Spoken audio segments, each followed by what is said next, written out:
하나님께서 저와 여러분에게 다 은혜 주실 줄로 믿습니다. 우리 좌우에 있는 친구들 이렇게 한번 축복할까요? 하나님이 당신을 지키십니다. 아멘. 네, 우리 하나님이 지켜주지 않으시면은 우리의 노력은 참 헛것입니다. 괜히 하는 것이고 정말 헛짓하는 겁니다. 그런데 하나님께서 지켜주셔야지만 그 모든 것들이 의미가 있어요. 우리의 사는 것, 죽는 것, 건강한 것, 복을 받는 것, 혹은 잘 안 되는 것도, 혹은 병드는 것도, 인간 관계도 그렇고 모든 것들이 하나님께서 지켜주셔야지만 그 모든 것들이 의미가 있습니다. 특히 요즘같이 이렇게 어수선한 때는 더 그렇죠. 잘 되고 안 되고는 정말 한 끗 차이입니다. 혹은 내가 건강한 것, 혹은 건강하지 못한 것도 그것도 한 끗 차이예요. 무슨 대단한 잘못을 해서 문제가 생기는 게 아닙니다. 혹은 엄청 노력을 해서 뭐가 잘 되는 것도 사실 아니에요. 그런 것이 아니라 하나님께서 지켜주실 때 내가 하는 모든 것들이 그것이 진짜 의미가 있는 것입니다. 오늘 말씀에 보면은 목자들이 나와요.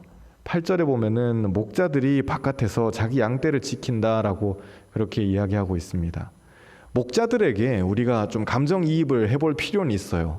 왜냐하면 그 당시에 목자들은 전반적으로 젊었거든요. 왜 젊을 수밖에 없었냐? 나이 든 사람들은 이 체력적으로 목동 일을 감당할 수가 없었기 때문에 그래요. 두 가지 케이스가 있습니다. 목자가 되는 건 두 가지예요. 뭐냐면 많은 가축을 가지고 있는 부유한 사람이 젊은 청년들에게 자기의 이 양이나 이런 소나 이런 것들을 맡기는 경우가 있습니다. 그래서 맡겨놓고 풀 뜯어 먹이고 알아서 잘 키워라. 나중에 내가 뭐 한 달에 한 번 정도 체크할 거야. 이런 식으로 젊은 사람들에게, 이 젊은 청년들에게, 동네에 있는 이런 사람들에게 부유한 사람이 자기 양떼를 맡기는 경우가 있습니다. 그러면은 이 젊은 청년들 같은 경우에는 부유한 사람의 양떼를 맡았기 때문에 잃어버리거나 굶기거나 뭐 어디 뺏기거나 이렇게 하면 안 돼요. 잘 챙겨야 되는 그런 의무가 있는 것이죠. 그래서 낮이고 밤이고 할 것 없이 그 양떼들을 몰고 다니면서 풀이 있는 곳으로, 쉴 만한 곳으로, 괜찮은 곳으로 이렇게 잘 돌아다녀야 되는 의무를 가지고 있습니다.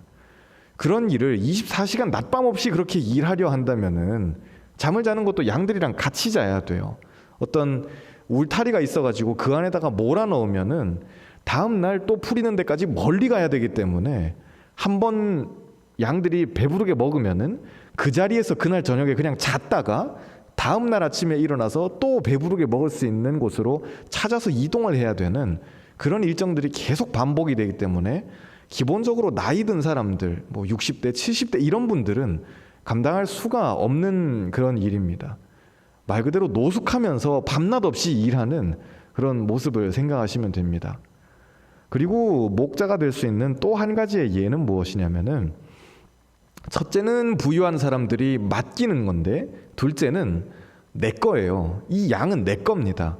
그런데 부유하지 않고 평범한 평민들이 가지고 있는 몇 마리 안 되는 그런 양을 가지고 있을 때 그 사람들은 밤낮 없이 이 자기가 가지고 있는 게 이게 다기 때문에 이 양들을 어디 앞에 이야기 드렸던 것처럼 울타리에 가둬놓고 키우는 것이 아니라 자기가 풀 베어서 가지고 올 게 아니면은 사실 그렇게 할 필요가 없잖아요. 몰고 가면 되니까.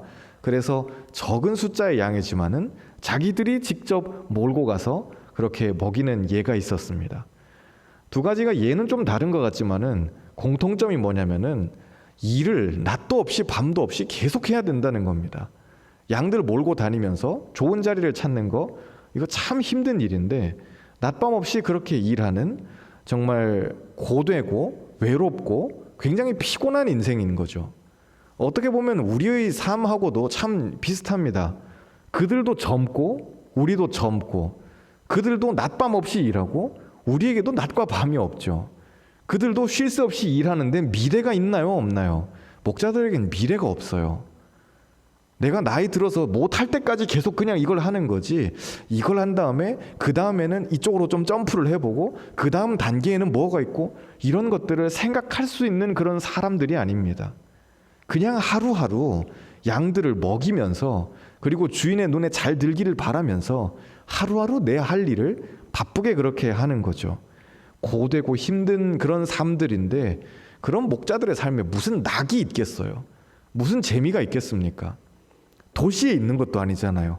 멀리 이렇게 광야 가까운 곳을 풀을 뜯으면서 돌아다녀야 된다 그러면은 그들이 도시 가까운 데 있는 것도 아닌데 무슨 재밌는 오락거리가 있는 것도 아니고 즐길 거리나 먹을 거리, 마실 거리들이 잘 제공되는 그런 자리도 아닌데 참 힘들고 고되었을 것입니다.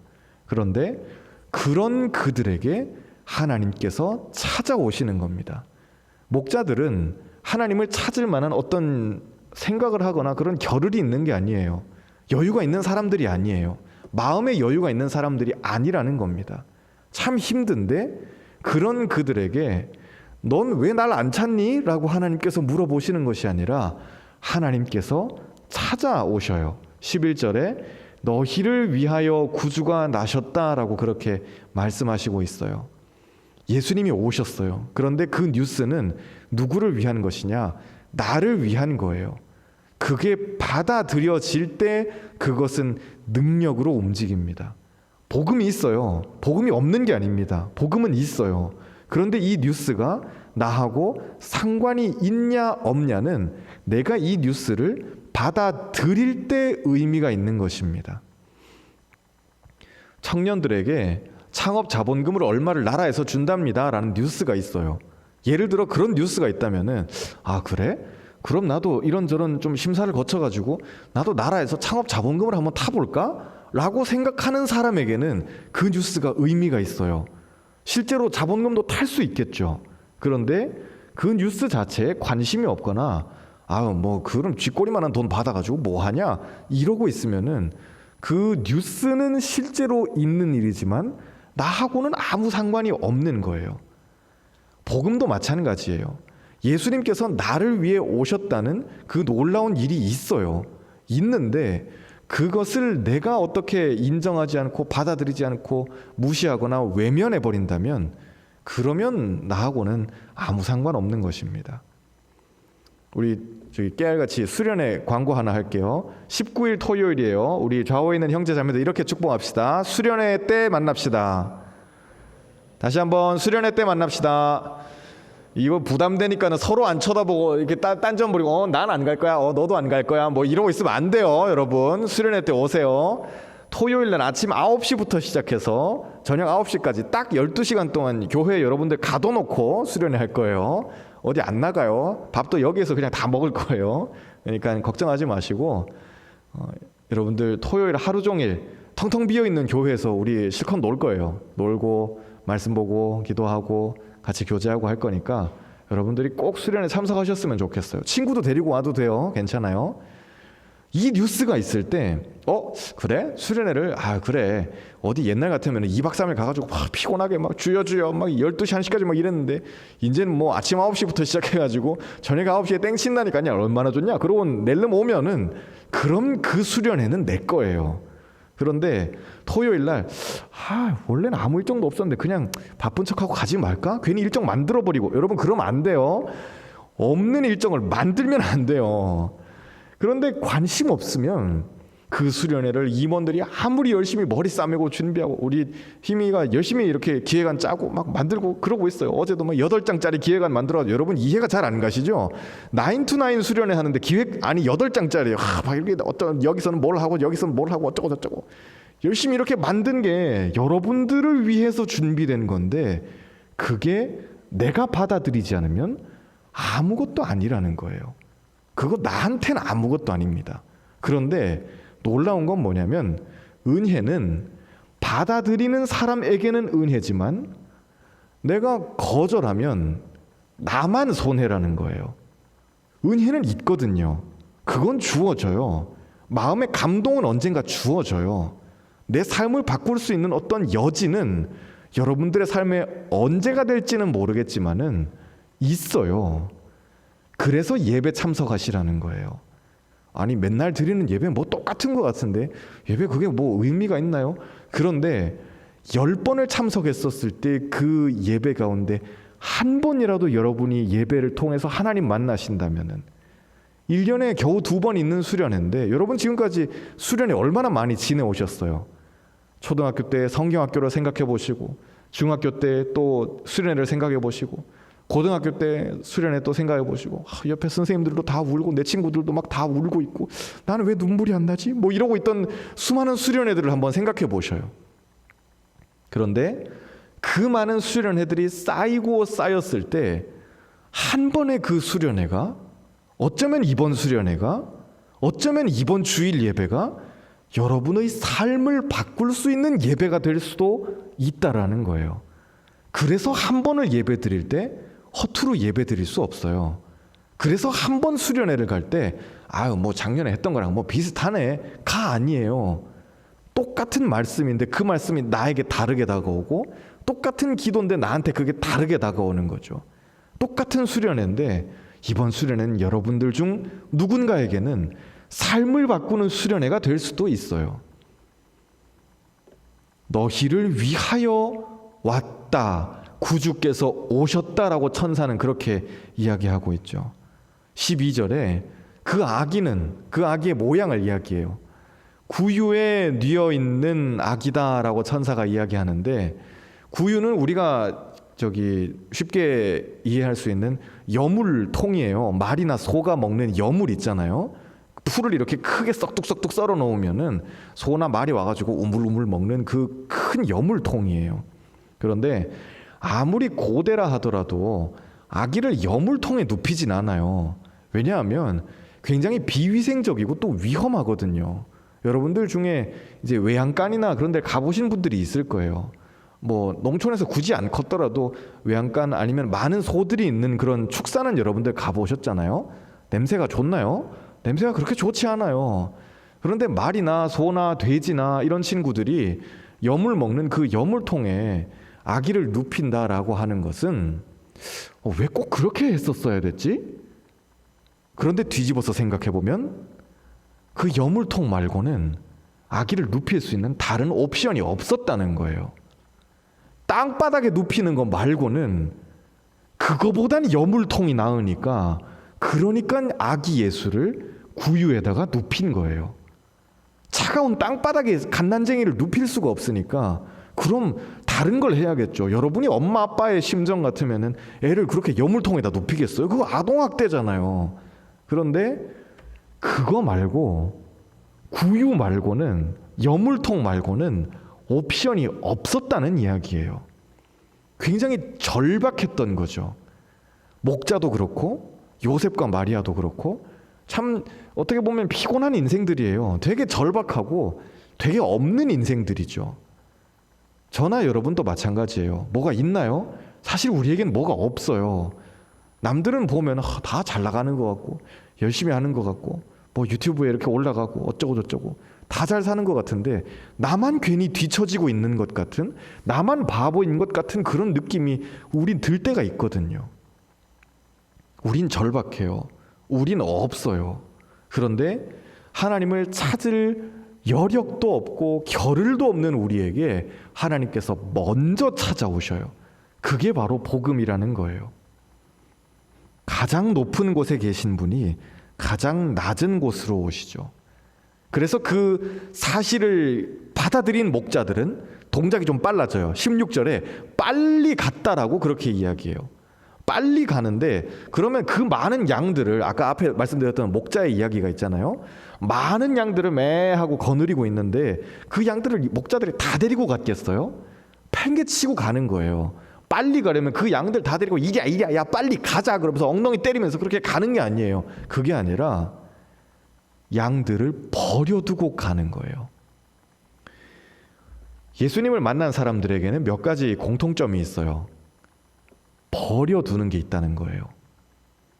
예수님이 처음 베드로를 만나셨을 때, 안드레와 요한을 만나셨을 때 얘들아 안녕, 나는 하나님의 아들이야, 나는 구원자야, 이제 너희들 날 따라와, 나를 따라오면은 내가 너희들을 사람을 구원하는 사람으로 만들어줄게, 놀라운 비전을 보여주셔요.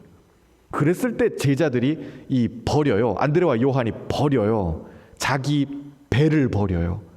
자기 그물을 버려요. 우리로 따지자면은 이런 거예요. 우리 희미가 열심히 회사에 나가서 일하죠. 열심히 막 일하고, 네, 알겠습니다. 어쩌고 열심히 일하고 있는데 예수님이 희미에게 나타나셔가지고는 희마, 이제 넌 날 따라와. 내가 너를 사람을 구원하는 사람으로 만들어 줄게. 그랬을 때 안드레와 요한이 그물을 버렸다는 것은 희미가 사표를 내고 주를 따라갔더라. 이거랑 똑같은 거예요. 사표 내고 직장 관두고 그럼 직장을 관두니까 좀 더 좋은 곳으로 이직하는 건가요? 아니에요.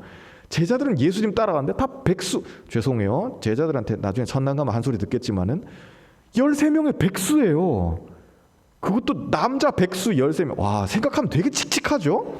남자 백수 13명이서 이렇게 돌아다니면서 제대로 어디서 뭐 씻지도 못했을 테고 먹지도 못했을 텐데 자기들끼리 좋다고 막 돌아다니면서 하나님 나라 이야기를 하는 거예요. 따라와라 라고 주님 말씀하셨을 때 우리에게는 버릴 게 있어야 돼요. 안드레와 요한은 그물과 배를 버려뒀어요.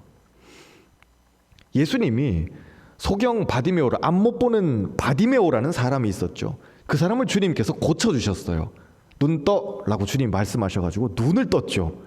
그랬더니 바디메오가 자기의 뭐를 버려두고 예수님한테 나가냐면은 자기의 이 겉옷을 버려두고 예수님을 따라가요. 바디메오는 거지였거든요. 그에게는 무슨 집이 있거나 재산이 있거나 그런 게 아니었어요. 그런데 바디메오에게 있어서 겉옷은 사실 전 재산이에요. 유대인들에게 겉옷은 전 재산이거든요.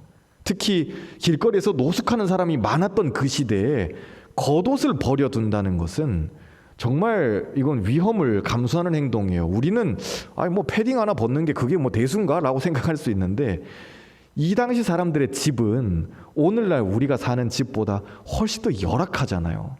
낮에는 덥고 40도씩 막 올라가는데 그걸 막아줄 그늘이 없는 거고 밤에는 영하로 뚝뚝 떨어지는데 그 추위를 막을 만한 게 없어요.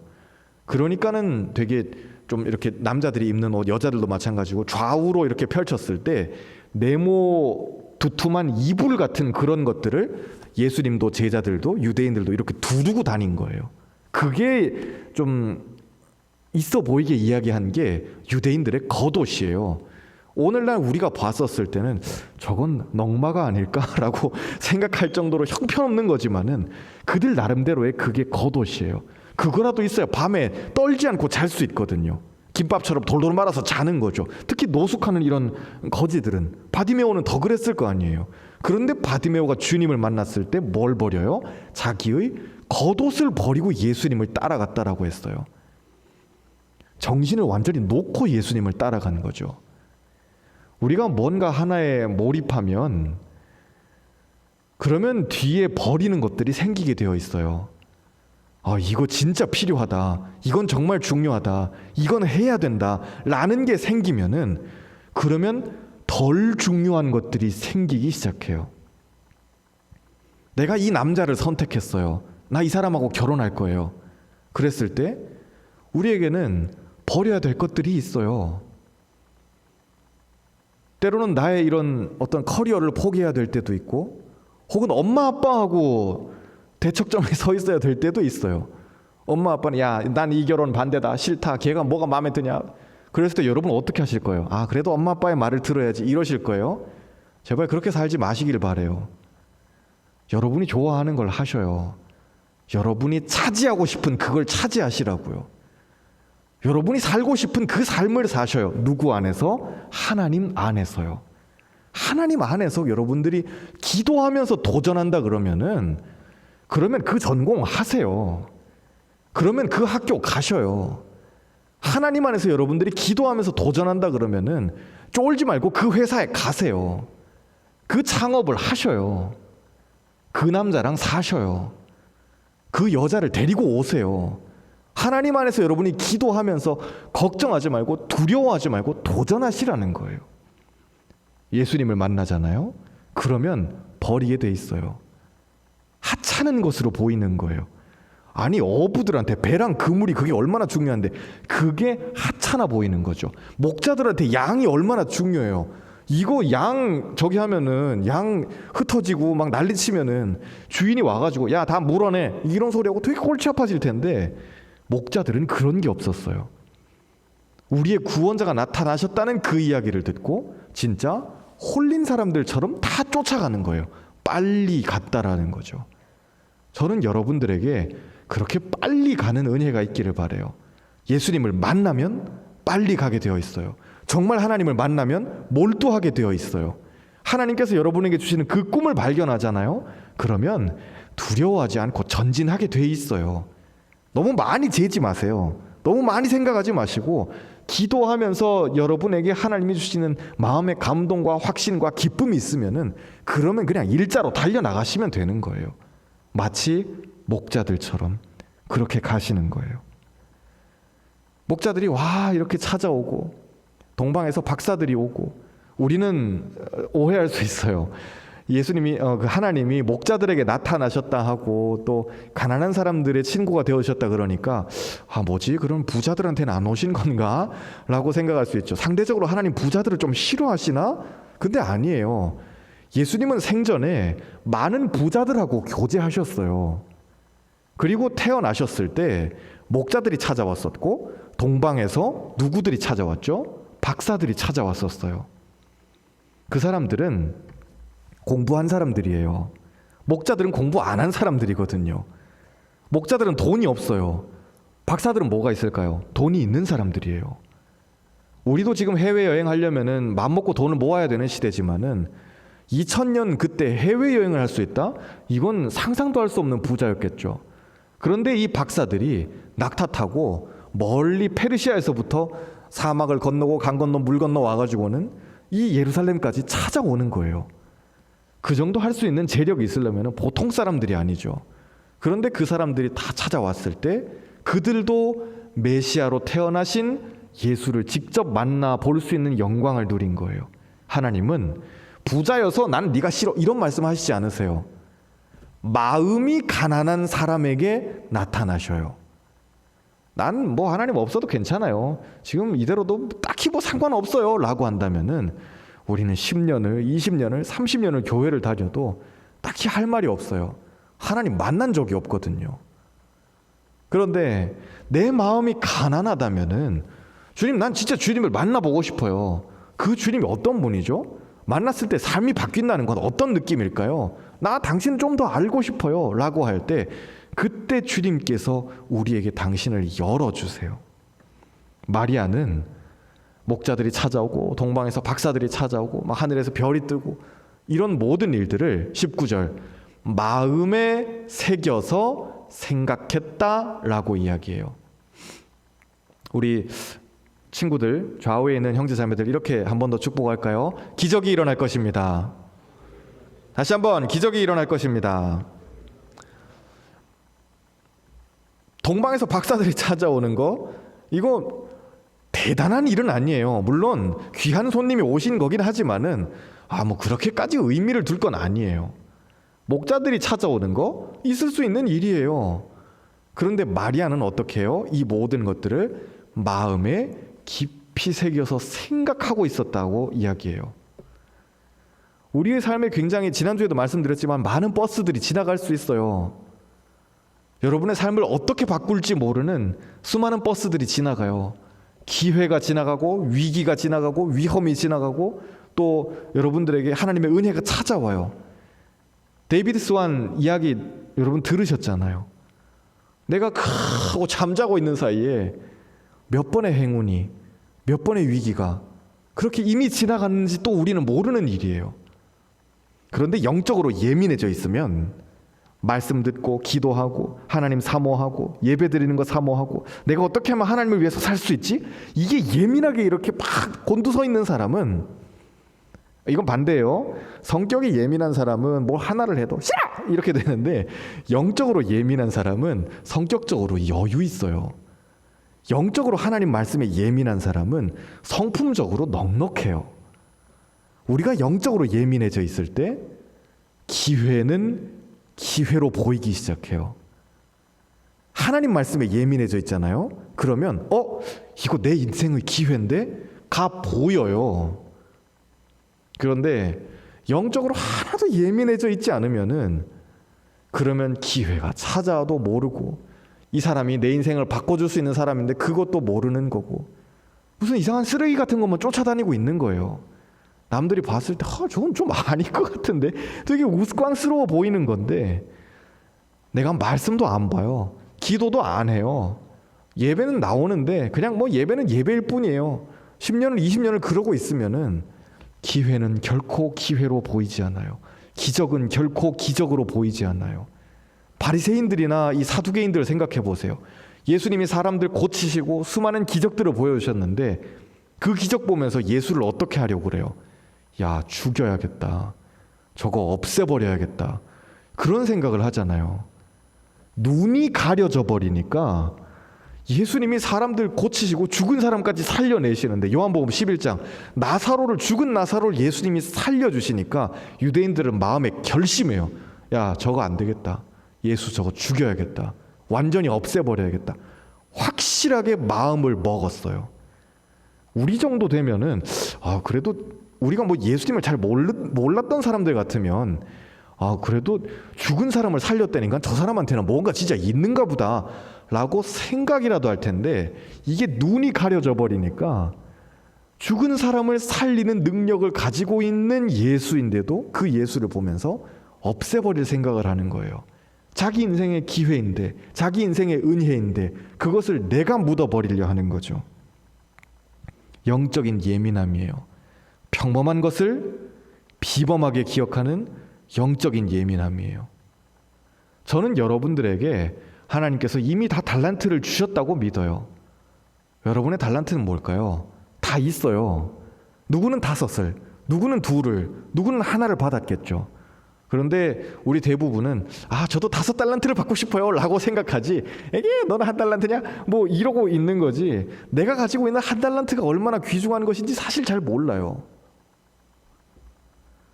우리는 주인이 종에게 1달란트를 맡겨두고 떠났다 그러니까 그리고 우리 달란트 시장 하잖아요. 주일학교 가면은.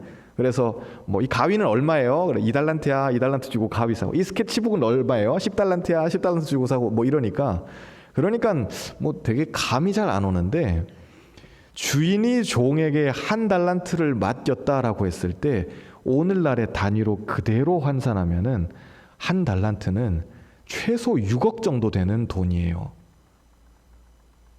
주인이 왜 열받았는지 여러분 이해가 좀 되세요? 그 종이 달란트를 땅에 묻어버렸다 그러니까 주인이 어떻게 해요? 엄청 극대노하죠. 이 소노, 중노, 대노, 극대노. 주인 극대노해요. 네가 어떻게 이럴 수 있냐라고 막 주인이 막 종에게 막 욕을 해요. 여러분이 주인의 입장에서 한번 생각해 보세요.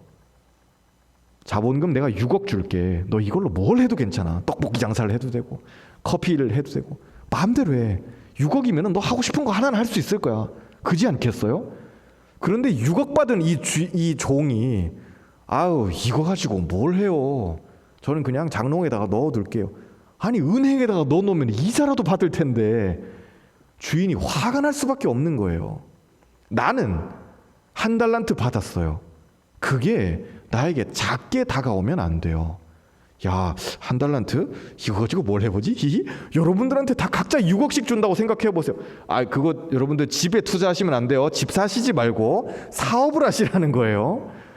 주인이 종에게 달란트를 줄 때 사업하라고 주잖아요. 하나님의 은혜예요. 그런데 그 달란트를 그냥 땅에다 묻어버렸을 때 주인은 가슴을 치면서 안타까워하고 슬퍼하고 노하죠. 야, 이 답답한 놈아, 어떻게 이럴 수가 있냐. 그 달란트의 가치를 알아보는 사람에게 달란트는 쓸모가 있어요.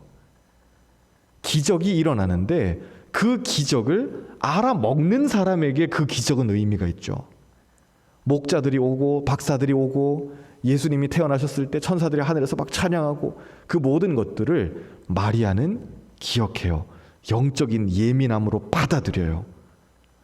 그렇기 때문에 하나님께서 그런 마리아를 사용하셔서 당신의 영광을 보여주시는 것이죠. 목자들은 돌아가요. 20절. 그들은 찬송하면서 정말 오늘 좋은 날이야. 드디어 우리의 메시아를 만났어. 그러면서 랄라 하면서 이제 다 돌아가요. 야, 예수님 만났으니까 너무 좋다. 우리 계속 여기에 있어요. 그러는 게 아니라 돌아가요. 자기들의 삶의 자리로 돌아가요. 찬송하면서 돌아가요. 우리가 1년에 한두 번씩 있는 수련회가 있죠. 그 수련회는 어떻게 보면 좀 비범한 자리예요. 우리가 하나님 앞에 이렇게 기도할 때 그 자리는 평범한 자리는 아니에요. 우리가 섬기는 그 순간은 평범함이 아니라 비범한 자리일 수 있어요. 왜? 하나님을 만나기가 더 쉬워지거든요. 그런데 그 비범함은 우리의 삶 가운데로 들어와요. 평범함 안으로 들어와요. 언제나 우리의 삶으로 침투하려고 막 이렇게 때를 보고 있어요. 참 의미 있는 비유지만은 우리의 마음 문은 예수님이 바깥에 서가지고 똑똑 문 좀 열어줄래? 라고 그렇게 말씀하실 때 어디에서 어느 쪽으로 열리냐면은 안에서 밖으로 열려요. 절대로 바깥에서 민다고 안으로 열리는 문이 아니에요. 예수님은 우리의 마음 문을 그냥 밀고 들어오실 수 있지만은 끝까지 그렇게 하지 않으시고 문 좀 열어줄래? 그렇게 바깥에서 두드리시면서 기다리셔요. 그분은 비범하셔요. 하나님의 아들이잖아요. 그분은 스페셜이에요. 내 삶을 바꿀 수 있는 분이거든요. 지금까지 여러분들이 살아오셨던 삶의 모양이 어떠했든지 간에 그 나의 평범함을 완전히 다른 스테이지로 끌어올릴 수 있는 분이에요. 그런데 그분께서 나에게 기회로 찾아오실 때, 은혜로 찾아오실 때 그 문을 여는 것은 누구에게 달려있냐? 나한테 달려있는 거예요. 밖에서부터 안으로 주님 들어오세요 라고 문을 열어드리는 것이죠. 하나님은 당신을 드러내셔요. 성별을 초월하시고 지역을 초월하시고 빈부를 초월하셔요. 공통점, 모든 벽들이 다 무너지는데 공통점은 마음이 가난한 사람들에게 찾아오시는 거예요. 우리가 일상을 다 살아가요. 목자처럼 살아가죠. 참 피곤하게 살아가요. 낮밤 없이 살아가고 미래 없이 살아가요. 그런데 그런 우리에게 주님은 위로로 찾아오셔요. 그래서 내가 너와 같이 있어주겠다. 내가 너의 삶을 인도해주겠다. 내가 너를 구원하겠다. 너를 통해서 다른 사람들을 구원하겠다. 바꾸어주겠다 말씀하시는 그 하나님의 은혜가 있어요. 저는 여러분들 한 분 한 분이 새로운 한 주 동안 꼭 평범한 우리의 삶 가운데서 말씀 보시면서 기도하시면서 그 비범한 하나님의 은혜를 꼭 받아서 체험하시고 또 깨달으시고 주님을 만나는 한 주가 되기를 축복합니다. 우리 마지막으로 찬양할 때 아까 찬양했던 당신은 영광의 왕 같이 좀 찬양하기를 원해요. 같이 자리에서 다 일어날까요? 일어나서 우리 하나님을 찬양하고 또 예배를 마치고 삶의 자리로 돌아가도록 하겠습니다. 당신은 영광의 왕 함께 찬양하면서 하나님께 봉헌하겠습니다.